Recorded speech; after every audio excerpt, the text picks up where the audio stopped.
A los 32 años, el 31 de agosto de 1950, a las 20:30 horas, encendió el primer canal de televisión comercial en México y en toda América Latina desde el auditorio de la Lotería Nacional en la Ciudad de México, pero hoy nadie lo recuerda.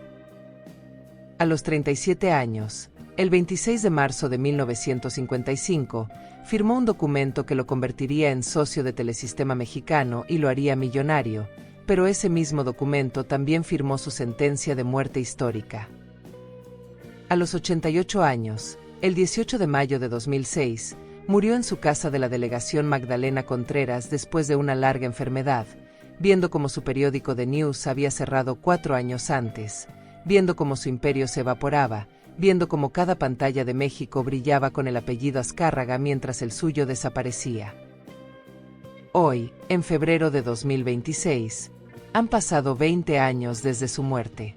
Su apellido sobrevive solo en un puente de la Ciudad de México, el distribuidor vial Rómulo O'Farrill, que lleva el nombre de su padre. Miles de personas lo cruzan cada día sin saber quién fue. Ni siquiera saben que hubo un hombre que encendió la primera televisión de este país. Su nombre era Rómulo Antonio O'Farrill Jr., pero el mundo lo conoció como el hombre que fue primero y terminó último, el fundador que fue borrado, el pionero que se convirtió en nota al pie. Y lo que Emilio Azcárraga Vidaurreta le hizo, lo que la fusión de 1955 le hizo, lo que su propio matrimonio político le hizo, y lo que finalmente la historia misma le hizo, es un crimen que México nunca reconoció porque México nunca supo que existió. Esta es la investigación que la industria de medios guardó durante 70 años. Esta es la historia que Televisa nunca quiso que escucharas. Hoy vas a descubrir 4 cosas que cambiarán todo lo que creías saber sobre quién fundó la televisión en México.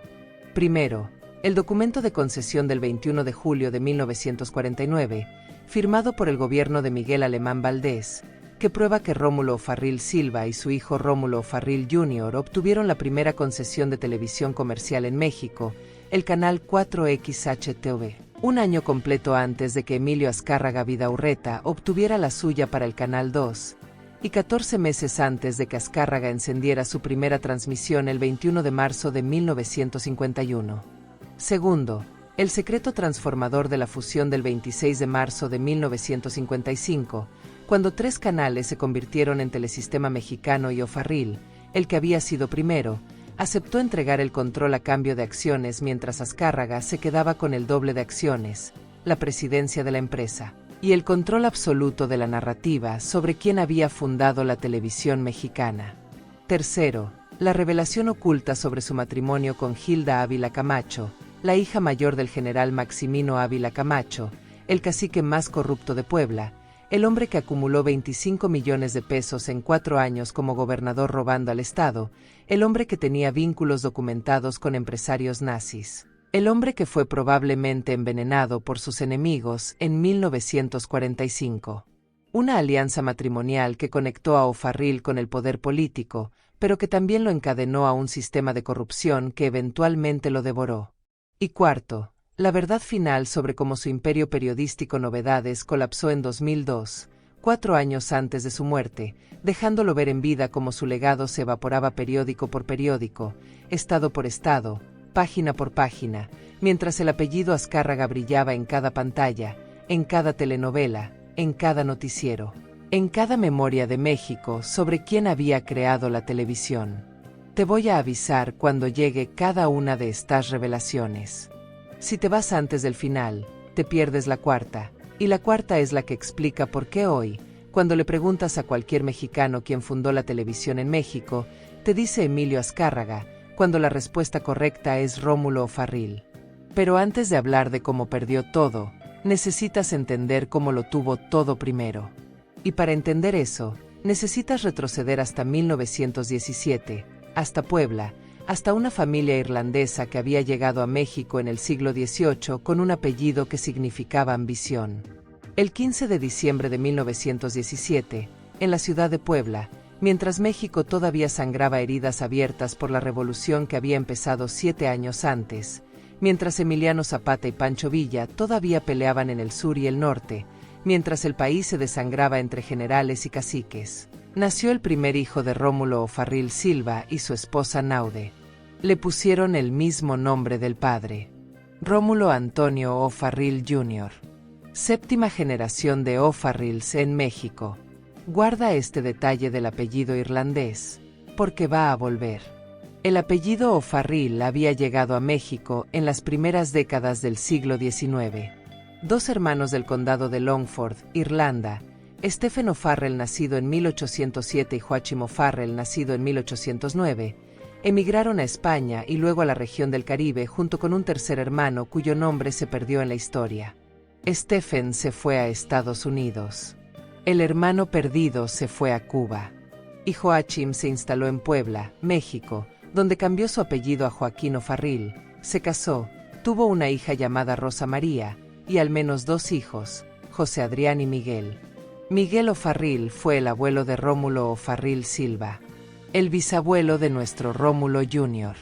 Durante 4 generaciones, los O'Farrill construyeron fortuna en Puebla. Negocios de bienes raíces, comercio, conexiones con las familias poderosas. Para cuando Rómulo O'Farrill Silva nació en 1897, los O'Farrill ya no eran inmigrantes irlandeses. Eran aristocracia poblana. Eran poder. Y Rómulo O'Farrill Silva tenía hambre de más. Imagina eso. Un país destrozado por la guerra civil, donde la gente moría de hambre en las calles, donde los generales revolucionarios robaban tierras y ejecutaban enemigos, donde la economía se había colapsado.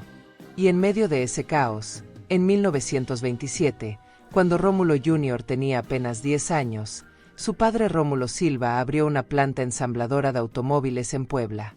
No vendía autos. Los fabricaba. En un país donde la mayoría de la gente todavía viajaba en burro o en tren si tenían suerte, Rómulo O'Farrill Silva ensamblaba automóviles Ford. En un país que apenas salía de matar a 1 millón de personas en 10 años de guerra, este hombre construía el futuro. Pero el padre tenía una regla. Una filosofía que grabó en el cerebro de su hijo desde que el niño tuvo edad para entender palabras. Lo repetía en la mesa del comedor. Lo repetía cuando visitaban la planta. Lo repetía cuando veían a otras familias poblanas perder sus fortunas porque se habían quedado estancadas en el pasado. No te conformes con lo que tienes. Los que se conforman, desaparecen. Los que innovan, permanecen. Rómulo Jr. creció escuchando esas palabras. Las escuchó cuando tenía 8 años. Las escuchó cuando tenía 12. Las escuchó cuando tenía 15. Y en 1933, cuando Rómulo Jr. tenía 16 años, su padre tomó la decisión que cambiaría todo. Lo subió a un tren. Destino: Estados Unidos. No iba de vacaciones. No iba a visitar. Iba a transformarse. El St. Anselm College en Manchester, New Hampshire. Una escuela dirigida por monjes benedictinos. Una de esas instituciones donde los hijos de las familias poderosas de América Latina aprendían algo más valioso que álgebra o literatura. Aprendían a pensar como estadounidenses. Aprendían a hablar inglés perfecto. Aprendían conexiones. Aprendían capitalismo moderno. Durante 4 años, de 1933 a 1937, mientras México seguía convulsionando políticamente bajo gobiernos postrevolucionarios, mientras Lázaro Cárdenas nacionalizaba el petróleo y peleaba con las compañías extranjeras, mientras el país intentaba encontrar una identidad entre el México antiguo y el México moderno, Rómulo O'Farrill Jr. vivió en New Hampshire. Aprendió inglés como nativo. Se vistió como estadounidense. Pensó como empresario moderno. Estudió el modelo de negocios de RCA Victor. Estudió el modelo de General Electric. Estudió cómo las grandes corporaciones estadounidenses dominaban mercados enteros a través de monopolios verticalmente integrados. Y en 1937, cuando se graduó con 20 años, regresó a México convertido en otra persona. Hablaba inglés mejor que muchos estadounidenses. Vestía trajes de Brooks Brothers. Pensaba en términos de corporaciones. no de negocios familiares. Había visto el futuro en Estados Unidos, y el futuro se llamaba comunicación masiva. Pero México no estaba listo para empresarios modernos. México todavía estaba en manos de generales revolucionarios. Y aquí es donde la historia de los O'Farrill se cruza con el poder que eventualmente los destruiría. En 1940, un general llamado Maximino Ávila Camacho se convirtió en gobernador de Puebla. No era un gobernador común. Era un cacique. Un señor feudal disfrazado de funcionario democrático. Un hombre que gobernaba Puebla como si el Estado fuera su rancho personal. Un hombre que, según documentos desclasificados del gobierno de Estados Unidos, tenía vínculos directos con empresarios nazis durante la Segunda Guerra Mundial, recibiendo dinero alemán para influenciar la posición de México en la guerra. Un hombre que acumuló una fortuna de 25 millones de pesos en solo 4 años como gobernador, mientras Puebla seguía en la miseria, mientras sus campesinos comían una vez al día si tenían suerte. Maximino Ávila Camacho era violento. Era mujeriego. Tenía 14 hijos reconocidos de diferentes mujeres. Era corrupto de una manera que hasta sus aliados políticos consideraban excesiva. Y era absolutamente, totalmente, completamente poderoso. ¿Por qué? Porque su hermano menor, Manuel Ávila Camacho, era el presidente de México. Gobernó de 1940 a 1946. 6 años durante los cuales Maximino hizo lo que quiso en Puebla porque sabía que su hermano lo protegería desde la presidencia. Imagina ese poder. Imagina tener al presidente de México como hermano. Imagina poder robar, extorsionar, amenazar, y saber que nadie te tocará porque tu hermano controla al ejército, la policía, los jueces, todo. Y en 1940, Rómulo O'Farrill Silva necesitaba expandir su negocio de automóviles en Puebla. Necesitaba permisos. Necesitaba concesiones. Necesitaba que el gobierno estatal le diera luz verde. Y el gobierno estatal era Maximino Ávila Camacho. Aquí viene lo primero que te prometí. Según un documento académico de la Universidad Nacional Autónoma de México publicado en 2009 titulado Poder Político en Puebla, una mirada histórica, que analiza las redes de poder en el Estado durante el siglo XX, Rómulo O'Farrill Silva declaró públicamente en la inauguración de su planta automotriz ampliada en 1940. Conté con el apoyo decidido de don Maximino Ávila Camacho, digno gobernante de esta entidad, quien me brindó todas las facilidades y ayudas sin límites para que hubiera podido llevar a cabo el establecimiento de esa industria. Todas las facilidades. Ayudas sin límites. ¿Sabes qué significa eso en el México de 1940? Significa que O'Farrill le pagó. Significa que entraron en un acuerdo. Significa que O'Farrill se convirtió en socio del cacique más corrupto de Puebla. Significa que desde ese momento, los O'Farrill dejaron de ser solo empresarios con historia familiar. Se convirtieron en parte del sistema. El sistema de corrupción post-revolucionaria donde los generales te daban concesiones a cambio de dinero, donde nada se conseguía sin pagar, donde el precio de hacer negocios era mancharte las manos. Y el sistema siempre cobra su precio. Siempre. Tarde o temprano. En 1945, Maximino Ávila Camacho murió. Oficialmente fue un ataque cardíaco en la Ciudad de México. Tenía 53 años. Estaba en una reunión política. Se desplomó. Murió. Extraoficialmente, hasta el día de hoy, historiadores mexicanos especulan que fue envenenado. Tenía demasiados enemigos. Había robado demasiado. Había traicionado a demasiada gente. Había acumulado demasiado poder. Y en el México postrevolucionario, cuando acumulas demasiado poder y no eres el presidente, terminas muerto. Maximino dejó una fortuna que nadie pudo calcular con exactitud porque estaba repartida en cuentas fantasma, en propiedades a nombre de prestanombres, en negocios que oficialmente no existían. Dejó 14 hijos reconocidos. Dejó varias esposas. y dejó una red de conexiones políticas que sus herederos heredarían como si fueran acciones de una empresa. Entre esas conexiones estaba Rómulo O'Farrill Silva, y entre esas herederas estaba Hilda Ávila Camacho, la hija mayor de Maximino y Felisa Casasa. Guarda ese nombre, Hilda Ávila Camacho, porque ese nombre es la clave de todo lo que viene después. Mientras Maximino moría envenenado o infartado, dependiendo de a quién le creas, en 1946 Rómulo O'Farrill Silva tomó otra decisión que cambiaría la historia de México. Decidió que los automóviles eran cosa del pasado. El futuro estaba en la comunicación. Compró el periódico Novedades, que se convertiría en uno de los diarios más influyentes de México, y empezó a hacer lobby con el gobierno para obtener algo que nadie en México había logrado: una concesión de televisión. La televisión en 1946 era ciencia ficción para la mayoría de los mexicanos. Era una tecnología experimental. Apenas existía en Estados Unidos. En Inglaterra, la BBC había hecho transmisiones experimentales antes de la Segunda Guerra Mundial. En Estados Unidos, NBC y CBS habían comenzado transmisiones limitadas. Pero en México, la televisión era solo un sueño. Bueno, no exactamente. En México había un ingeniero llamado Guillermo González Camarena que había inventado un sistema de televisión a color.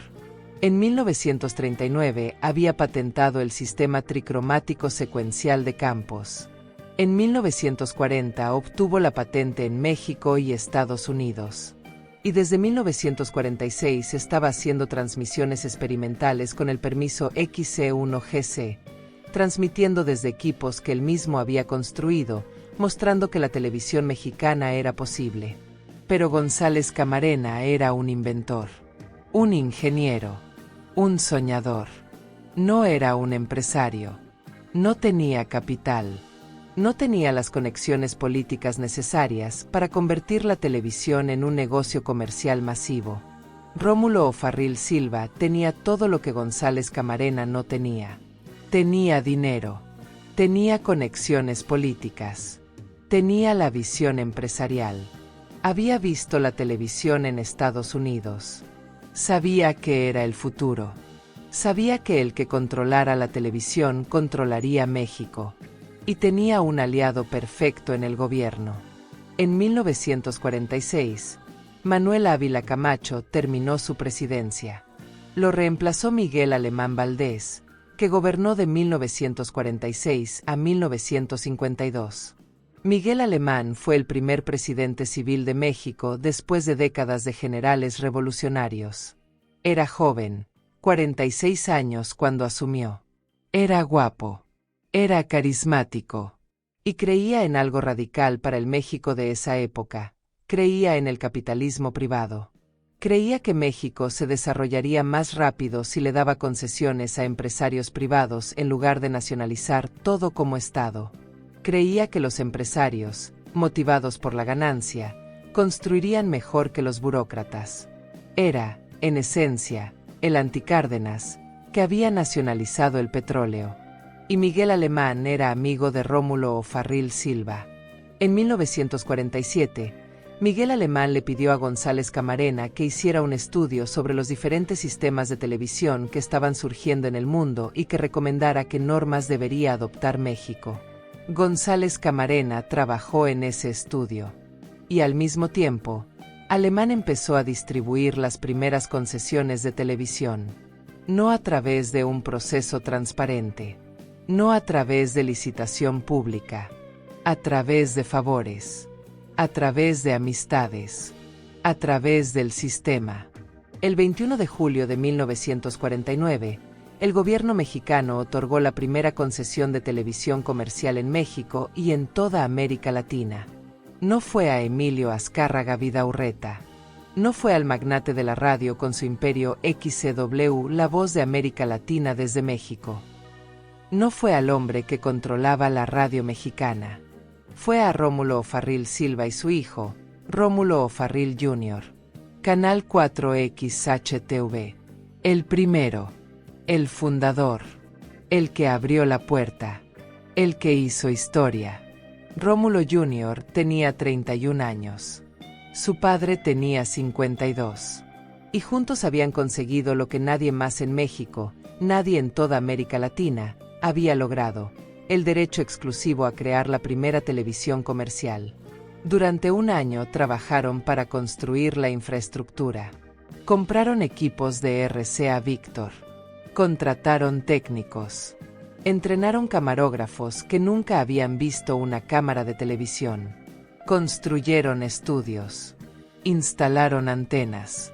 Todo con el apoyo técnico de Guillermo González Camarena, que les enseñó cómo funcionaba la tecnología que él había inventado.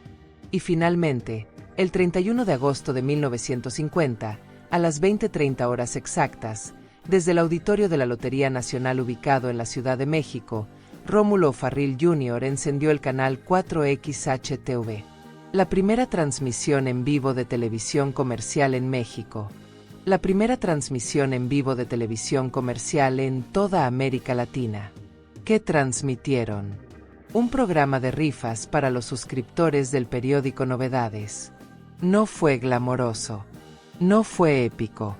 Fue un programa promocional para un periódico. Pero fue primero. Y eso es lo que importa. Al día siguiente, el 1 de septiembre de 1950, transmitieron el primer evento deportivo en la historia de la televisión mexicana, una corrida de toros. Ese mismo 1 de septiembre de 1950, transmitieron el cuarto informe de gobierno del presidente Miguel Alemán Valdés. El primer informe presidencial televisado en la historia de México. El presidente hablando directamente a las cámaras. El presidente sabiendo que su amigo O'Farrill lo había hecho posible. Rómulo O'Farrill Jr., con 32 años recién cumplidos, era el fundador de la televisión mexicana. Pero nadie lo recuerda así. ¿Por qué? Porque apenas 5 meses después, el 21 de marzo de 1951, Emilio Azcárraga Vidaurreta inauguró el canal 2XCW-TV. Y Emilio Azcárraga Vidaurreta era un monstruo de los negocios que O'Farrill nunca sería. Imagina la diferencia entre estos dos hombres. Ponlos uno al lado del otro. Compáralos. Rómulo O'Farrill Jr., nacido en Puebla en 1917 en una familia con 4 generaciones de riqueza acumulada. Educado en St. Anselm College en New Hampshire.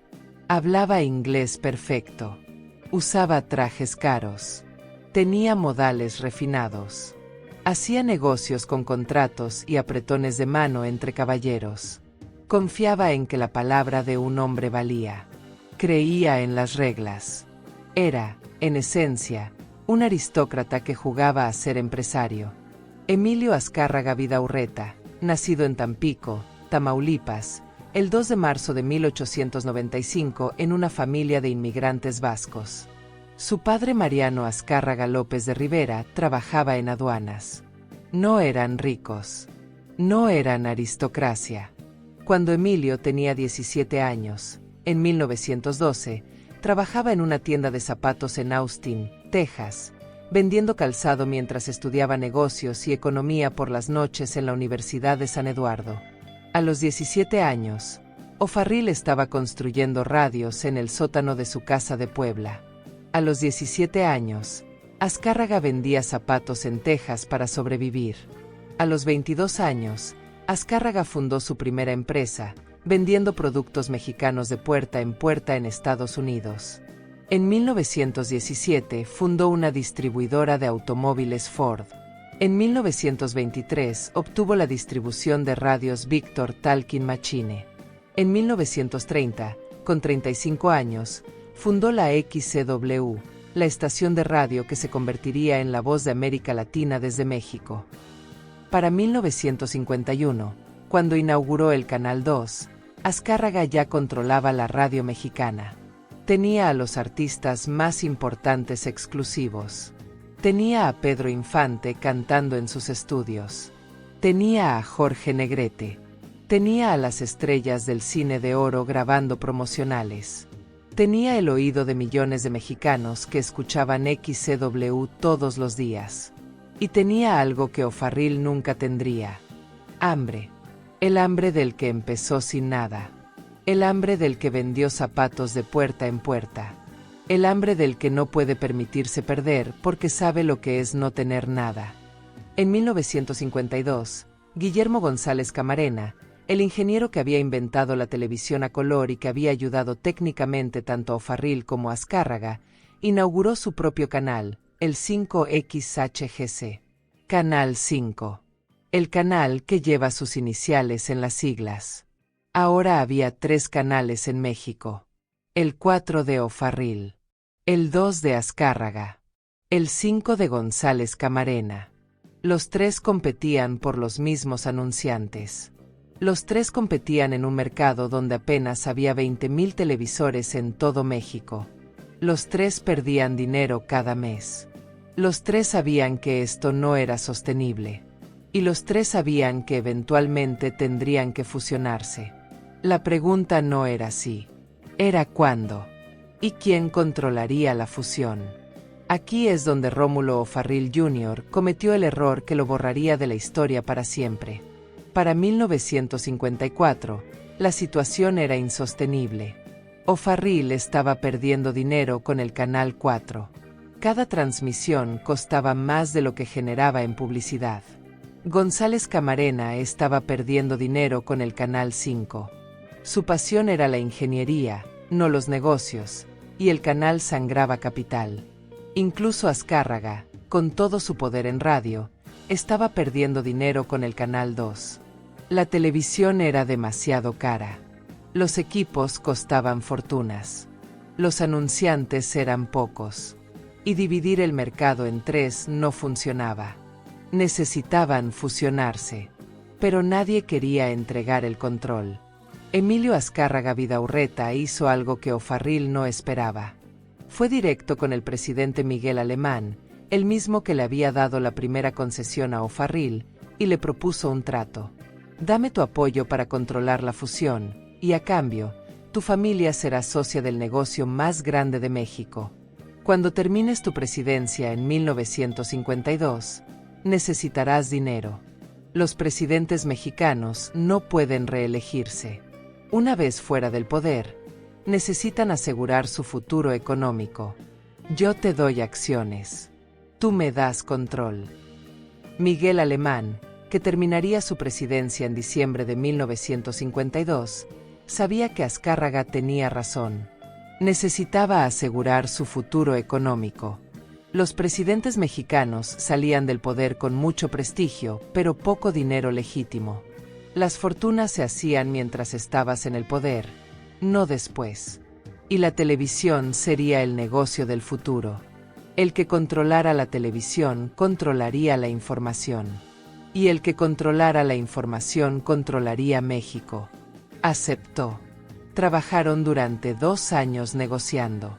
O'Farrill, González Camarena y Azcárraga se sentaron en mesas, discutieron números, pelearon por porcentajes.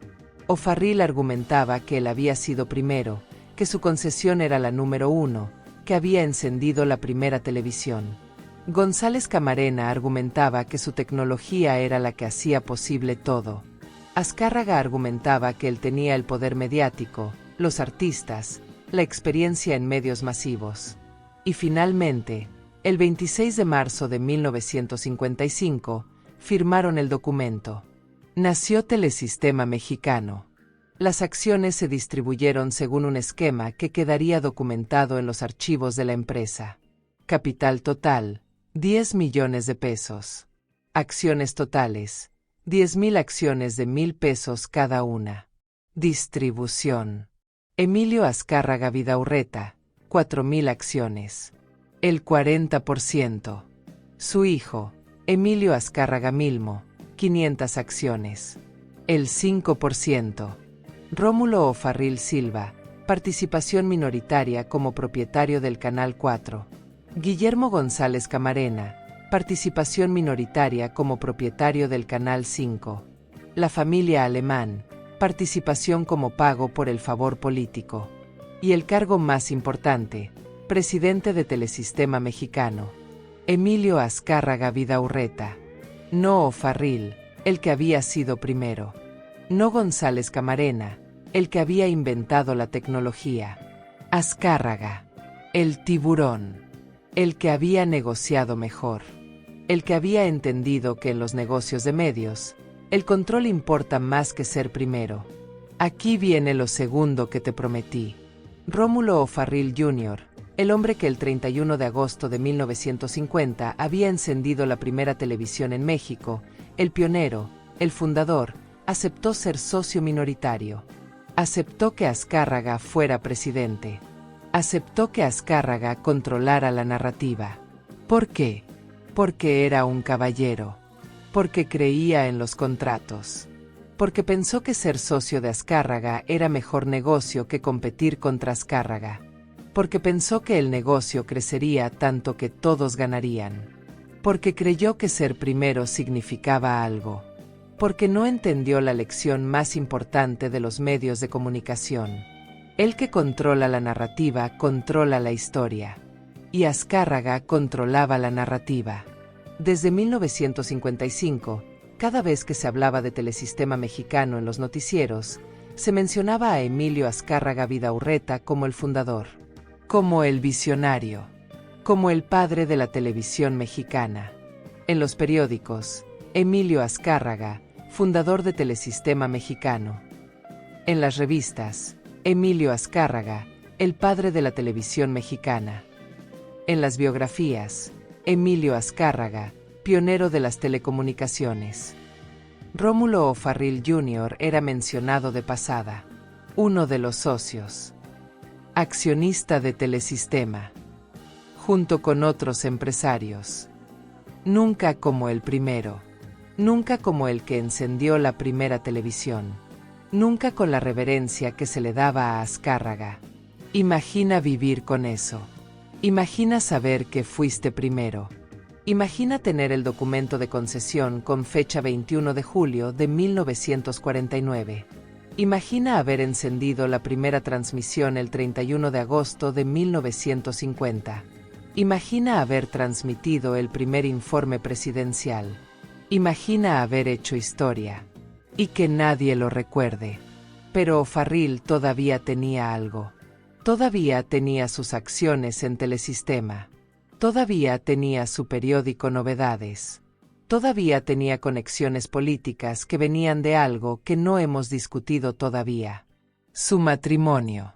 En algún momento entre 1945, cuando Maximino Ávila Camacho murió, y 1950, cuando O'Farrill encendió la televisión, Rómulo O'Farrill Jr. se casó con Hilda Ávila Camacho. Las fechas exactas no están documentadas públicamente. Y eso ya es sospechoso. Cuando las familias poderosas se casan, hay fotos. Hay notas sociales en periódicos. Hay documentos. Pero la fecha exacta del matrimonio O'Farrill Ávila Camacho no aparece en ningún registro público fácilmente accesible. ¿Por qué? Porque este matrimonio no fue romance. Fue estrategia. Fue un acuerdo entre familias poderosas. Fue la unión del dinero O'Farrill con el poder político Ávila Camacho. Aquí viene lo tercero que te prometí. Hilda Ávila Camacho no era cualquier mujer. Era la hija mayor de Maximino Ávila Camacho y Felisa Casasa. La hija del general que había robado 25 millones de pesos como gobernador de Puebla. La hija del hombre que tenía vínculos documentados con empresarios nazis durante la Segunda Guerra Mundial.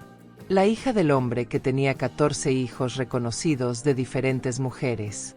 La hija del hombre que fue probablemente envenenado por sus enemigos porque había acumulado demasiado poder. Y sobrina de Manuel Ávila Camacho, que había sido presidente de México de 1940 a 1946. Este matrimonio le dio a O'Farrill acceso. Puertas que se abrían cuando mencionabas que estabas casado con una Ávila Camacho. Concesiones que se otorgaban. Favores que se hacían. Llamadas telefónicas que se contestaban. Pero también lo encadenó. Porque cuando te casas con la hija del general más corrupto de Puebla, cuando aceptas que tu suegro robó millones, cuando aceptas que tu suegro tuvo vínculos con nazis, Cuando aceptas que tu familia política construyó su fortuna robando al pueblo, ya no puedes pretender que tus manos están limpias. Ya eres parte del sistema. Y el sistema nunca te deja ir. Emilio Azcárraga Vidaurreta lo sabía. Sabía que O'Farrill estaba atado. Sabía que O'Farrill nunca podría rebelarse porque su propia familia política era evidencia de su complicidad. Sabía que podía controlar a O'Farrill porque O'Farrill no podía permitirse un escándalo. Los años pasaron. Telesistema Mexicano creció como un monstruo. En 1961 se expandieron a Estados Unidos comprando la estación Core TV en San Antonio, Texas, la primera filial en territorio estadounidense dirigida específicamente al público hispano. En 1966 fundaron Cablevisión, el primer sistema de televisión por cable en México. Para 1969, el grupo tenía 92 unidades de negocio diferentes: radio, televisión, cine, cable, publicidad, producción. Y durante todo ese tiempo, México escuchaba un solo nombre repetido una y otra vez: Emilio Azcárraga Vidaurreta, el padre de la televisión mexicana, el visionario, el creador, el fundador. Rómulo O'Farrill Jr. era mencionado en artículos largos, en el párrafo 5 o 6, junto con otros socios, incluyendo a Rómulo O'Farrill. Una línea, un nombre, una nota al pie. El 23 de septiembre de 1972, Emilio Azcárraga Vidaurreta murió de un ataque al corazón en Houston, Texas. Tenía 77 años. Su muerte fue noticia nacional. Los periódicos le dedicaron portadas completas. Murió el padre de la televisión mexicana. México llora al fundador de Telesistema. Azcárraga, el hombre que cambió México. Su hijo, Emilio Azcárraga Milmo, conocido como el Tigre, heredó el control de Telesistema Mexicano. Tenía 41 años. Y tenía aún más hambre que su padre. 4 meses después de la muerte de Azcárraga Vidaurreta, el 8 de enero de 1973, Telesistema Mexicano se fusionó con Televisión Independiente de México, que operaba el Canal 8. De esa fusión nació Televisa. Televisión vía satélite. S.A. Rómulo O'Farrill Jr. fue nombrado presidente del Consejo de Administración de Televisa. Suena importante, ¿verdad? Presidente del Consejo de Administración. No lo era. Era un título ceremonial, una posición honoraria. El presidente del Consejo supervisa, pero no opera. El presidente del Consejo asiste a juntas, pero no toma decisiones operativas diarias.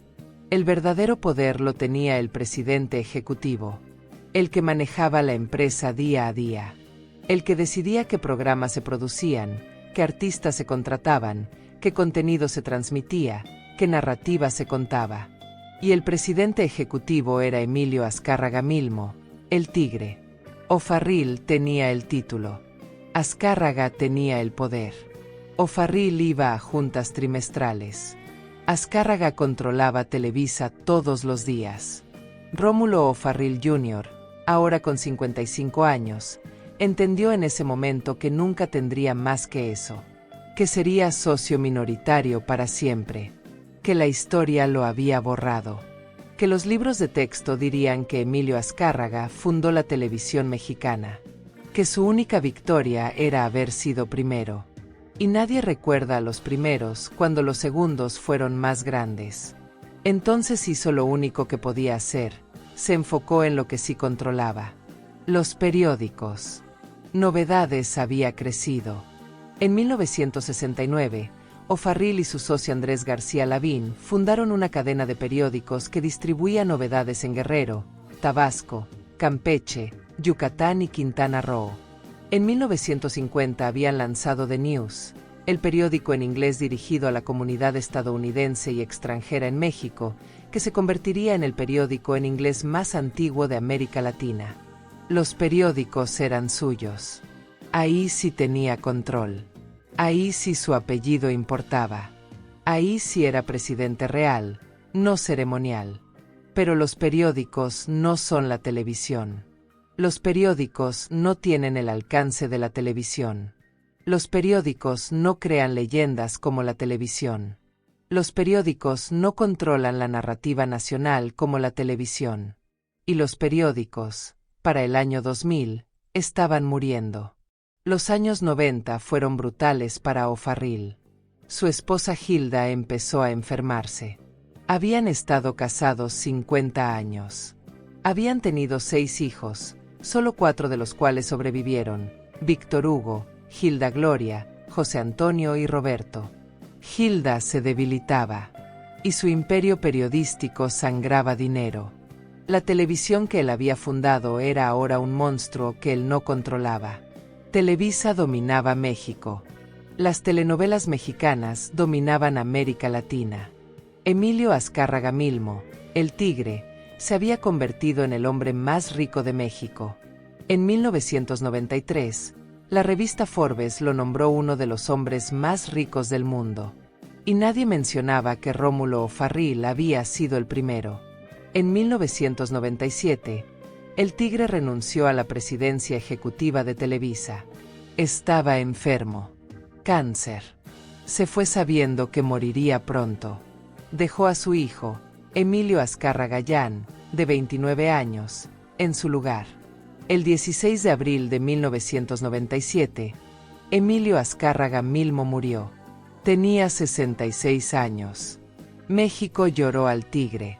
Las portadas de periódicos: murió el Tigre Azcárraga. México despide al hombre más poderoso de la televisión. El Tigre que construyó un imperio. Rómulo O'Farrill Jr., con 79 años, seguía vivo. Seguía siendo presidente del Consejo de Televisa. Seguía siendo socio. Seguía siendo accionista. Seguía siendo invisible. Y entonces empezó el colapso final. En 2002 sucedió algo que destrozó lo último que le quedaba a O'Farrill. The News, el periódico en inglés que había fundado en 1950, el que había sido el periódico en inglés más antiguo y más respetado de América Latina, cerró sus puertas en diciembre de 2002. Después de 52 años de circulación continua. Después de haber cubierto la Guerra Fría, la matanza de Tlatelolco, el terremoto de 1985, las crisis económicas. Después de haber sido la voz de la comunidad extranjera en México durante medio siglo. Cerró. La razón oficial fue la crisis de los medios impresos. La razón real era que nadie lo leía ya. Internet había matado a los periódicos. Los jóvenes no compraban periódicos.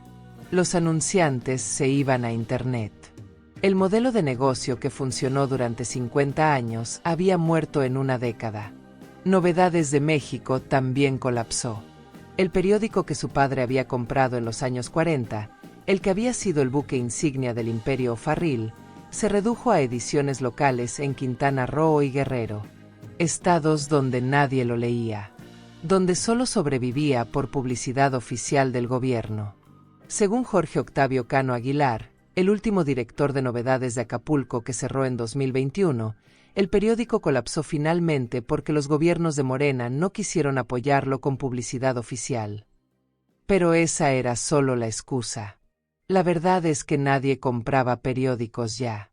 La verdad es que el imperio O'Farrill en medios impresos había muerto. La verdad es que todo lo que Rómulo O'Farrill Silva y Rómulo O'Farrill Jr. habían construido durante 60 años se evaporó en una década. En 2003, su esposa Hilda Ávila Camacho murió. Después de 60 años de matrimonio. 60 años atada al hombre que había sido primero, pero que terminó olvidado. Rómulo O'Farrill Jr. tenía 85 años. Estaba enfermo. Estaba solo. Veía cómo su legado desaparecía mientras el apellido Azcárraga brillaba en cada pantalla de México. Aquí viene lo cuarto que te prometí. El 18 de mayo de 2006, en su casa ubicada en la delegación Magdalena Contreras en la Ciudad de México, Rómulo O'Farrill Jr. murió después de una larga enfermedad.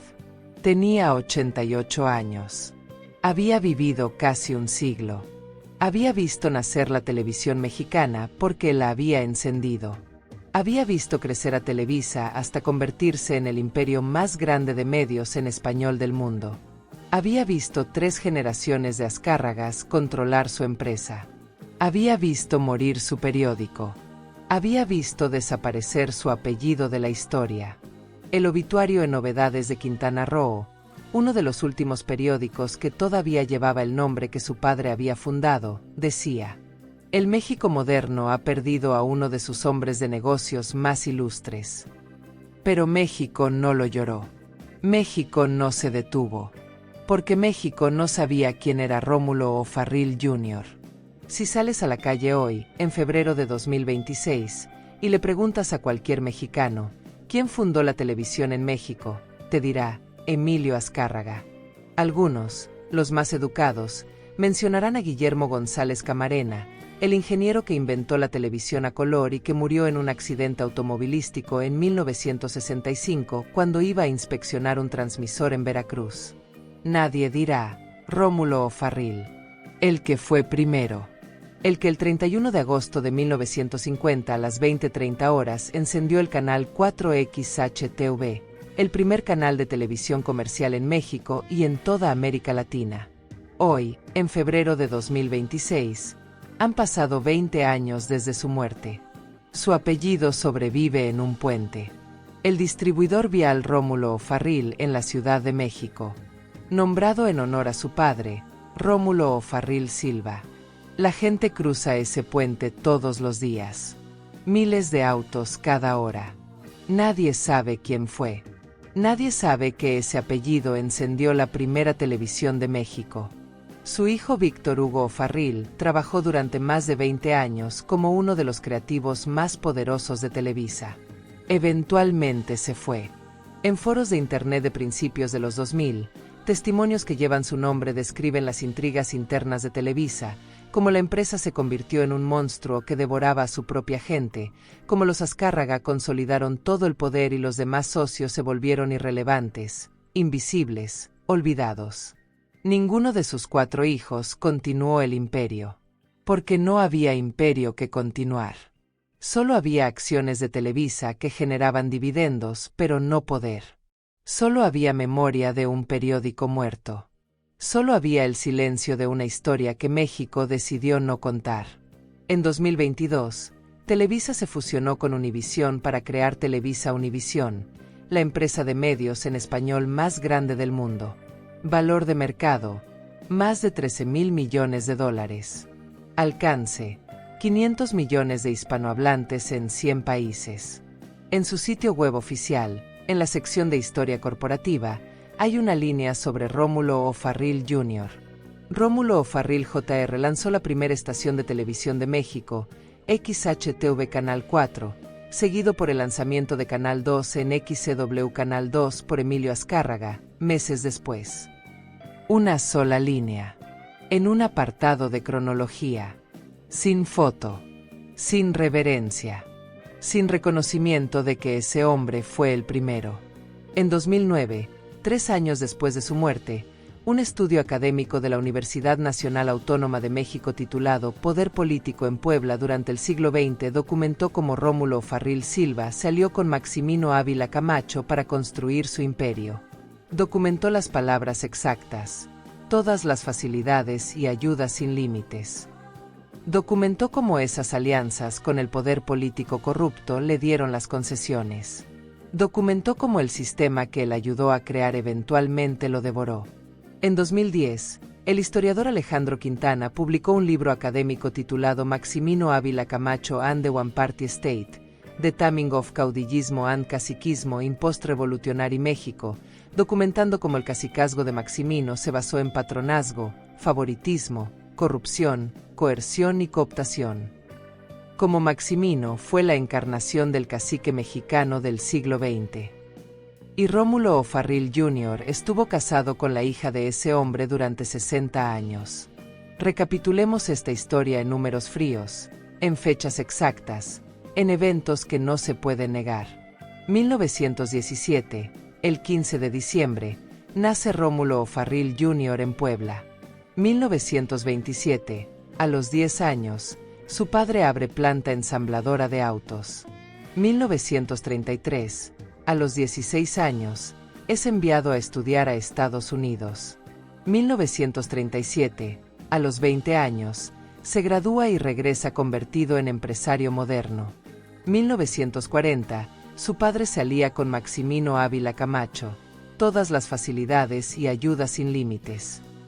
1945, Maximino muere, probablemente envenenado, con 53 años. Entre 1945 y 1950, Rómulo Jr. se casa con Hilda Ávila Camacho, fecha exacta desconocida. 1949, el 21 de julio, obtiene la primera concesión de televisión en México. 1950, el 31 de agosto a las 20:30 horas, enciende el canal 4XH-TV, la primera televisión comercial de México y América Latina. 1951, el 21 de marzo, Azcárraga inaugura el Canal 2, 5 meses después. 1952, González Camarena inaugura el Canal 5. 1955, el 26 de marzo, acepta la fusión que crea Telesistema Mexicano con Azcárraga como presidente. 1972, el 23 de septiembre, Azcárraga Vidaurreta muere, Azcárraga Milmo toma el control. 1973, el 8 de enero, nace Televisa, O'Farrill es presidente del Consejo pero sin poder real. 1997, el 16 de abril, Azcárraga Milmo muere, Azcárraga Jan toma el control. 2002, diciembre, The News cierra después de 52 años. 2003, Hilda Ávila Camacho muere después de 60 años de matrimonio. 2006, el 18 de mayo, Rómulo O'Farrill Jr. muere a los 88 años. 2026, han pasado 20 años, nadie lo recuerda. 88 años de vida. Una fusión que le quitó el control. 3 generaciones de Azcárragas que dominaron su empresa. Un imperio periodístico colapsado. Un apellido borrado de la historia. 6 hijos, solo 4 sobrevivieron. 60 años de matrimonio con la hija del general más corrupto de Puebla. Un puente que lleva su apellido y que nadie sabe por qué. Una línea en el sitio web de Televisa. ¿Es esto mala suerte? No. ¿Es esto destino? No. ¿Es esto el karma de haberse aliado con Maximino Ávila Camacho? Tal vez. Pero no completamente. Es el resultado predecible de ser un caballero en un negocio de tiburones. De creer en contratos cuando el otro creía en control. De aceptar ser socio minoritario cuando pudiste haber peleado por ser el líder. De casarte con el poder político en lugar de construir tu propio poder mediático independiente. De confiar en que ser primero era suficiente cuando lo único que importa en la historia es ser recordado. De no entender la lección más importante de los medios de comunicación. El que controla la narrativa controla la historia. Emilio Azcárraga Vidaurreta nunca fue primero. Inauguró su canal 5 meses después de O'Farrill. Pero construyó el imperio más grande. Pero controló la narrativa. Pero escribió la historia. Emilio Azcárraga Milmo nunca inventó nada. Heredó todo. Pero se convirtió en el hombre más rico de México. Pero dominó la época de oro de las telenovelas. Pero su apodo, el Tigre, se volvió leyenda. Emilio Azcárraga ya heredó un imperio construido sobre el olvido de O'Farrill. Y hoy controla Televisa Univisión, $13,000 millones, 500 millones de espectadores. Los Azcárraga entendieron algo que O'Farrill nunca entendió. En los medios de comunicación, no importa quién fue primero. Importa quién cuenta la historia. Y si controlas cómo se cuenta la historia, puedes decidir quién fue primero y quién fue el fundador. Rómulo O'Farrill Jr. fue primero. Pero Emilio Azcárraga fue más grande. Y en México, como en todos lados, la historia la escriben los más grandes, no los primeros. O'Farrill merecía ser recordado como el fundador de la televisión mexicana. Merecía que su nombre estuviera en los libros de texto de primaria, junto al de Guillermo González Camarena y Emilio Azcárraga. Merecía que cuando México celebrara el aniversario de la televisión cada 31 de agosto, su foto estuviera en primera plana. Merecía que sus hijos y sus nietos pudieran decir con orgullo: mi abuelo fundó la televisión en México, y que la gente respondiera: sí, lo sabemos, Rómulo O'Farrill, el pionero. No lo tuvo. Nadie se lo dio. Emilio Azcárraga Vidaurreta lo vio como un socio útil que tenía la concesión que él necesitaba, no como un igual, no como un fundador. Emilio Azcárraga Milmo lo vio como un accionista heredado que generaba dividendos pero no problemas, no como el hombre que había hecho posible todo. Emilio Azcárraga ya probablemente ni siquiera piensa en él. Probablemente no sabe que O'Farrill fue primero. Probablemente cree, como todos en México, que su abuelo fundó la televisión mexicana. Y el mundo, ese mundo que ve televisión todos los días, que creció viendo telenovelas de Televisa, que aprendió sobre México a través de las cámaras y los micrófonos de Televisa, que se informó a través de los noticieros de Televisa, ese mundo no sabe que el hombre que encendió la primera cámara, que inauguró la primera transmisión, que hizo posible todo, fue un O'Farrill, no un Azcárraga. Quizá tú también conoces a alguien como Rómulo O'Farrill Jr. Alguien que fue primero, pero terminó olvidado. Alguien que construyó algo importante, pero otro se llevó el crédito. Alguien que aceptó ser socio minoritario pensando que era suficiente, que pensó que ser caballero valía más que ser tiburón, y descubrió demasiado tarde que en los negocios, especialmente los medios, nunca es suficiente ser primero si no controlas la historia. La lección no es que O'Farrill fracasó. Fue exitoso. Fue rico. Fue influyente. Fue parte del consejo de Televisa durante décadas. La lección es que ser primero no garantiza ser recordado.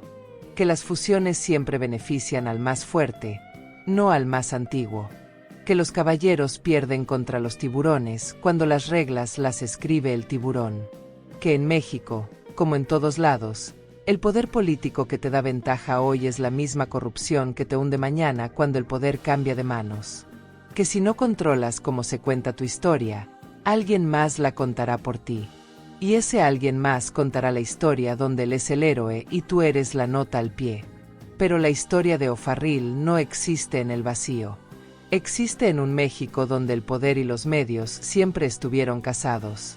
Donde las concesiones se daban a los amigos del presidente, no por mérito. Donde los empresarios se casaban con las hijas de generales para asegurar contratos. Donde la televisión nunca fue solo entretenimiento, sino control político. Donde el PRI gobernó durante 71 años usando los medios como propaganda. Y hablando de control, de manipulación, de cómo el sistema usa a la gente y luego la desecha, hay una historia que México necesita escuchar. Una historia sobre otro hombre que el sistema mexicano devoró. Un hombre cuyo nombre todos conocen. Un hombre que murió en Mérida, Yucatán, el 15 de abril de 1957, cuando su avioneta Quetzal Datit B-24J se estrelló. La próxima semana, Pedro Infante y la muerte que todos vieron venir, como la época de oro del cine mexicano, mató a su estrella más grande mientras el país miraba sin hacer nada. Porque Pedro Infante no murió en un accidente. Murió porque un sistema que lo usó como producto nunca le dio el descanso que necesitaba. Murió porque volar de ciudad en ciudad grabando 3 películas al mismo tiempo, cantando en palenques todas las noches, siendo el ídolo que México necesitaba en lugar del hombre que él quería ser, siendo explotado por productores que lo veían como máquina de hacer dinero, eventualmente lo mató. Murió porque la época de oro del cine mexicano no era de oro para las estrellas. Era de oro para los productores. Y las estrellas pagaban el precio en sangre, en agotamiento, en avionetas que se estrellaban porque el piloto estaba demasiado cansado para volar. Porque México tiene una tradición de devorar a sus héroes, de usar a sus pioneros, de olvidar a sus fundadores. Y Pedro Infante, como Rómulo O'Farrill, como tantos otros, pagó el precio de ser grande en un país que no protege a los grandes, que los usa hasta que se rompen, y luego los olvida o los recuerda mal. Si esta historia te impactó, si crees que las verdades incómodas deben contarse, si crees que Rómulo Farril Jr. merece ser recordado como el fundador de la televisión mexicana, dale like.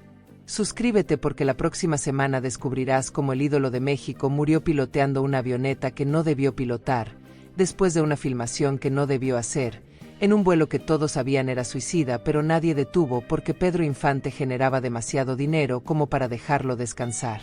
Y deja en comentarios, ¿conocías la historia real de quién fundó la televisión en México?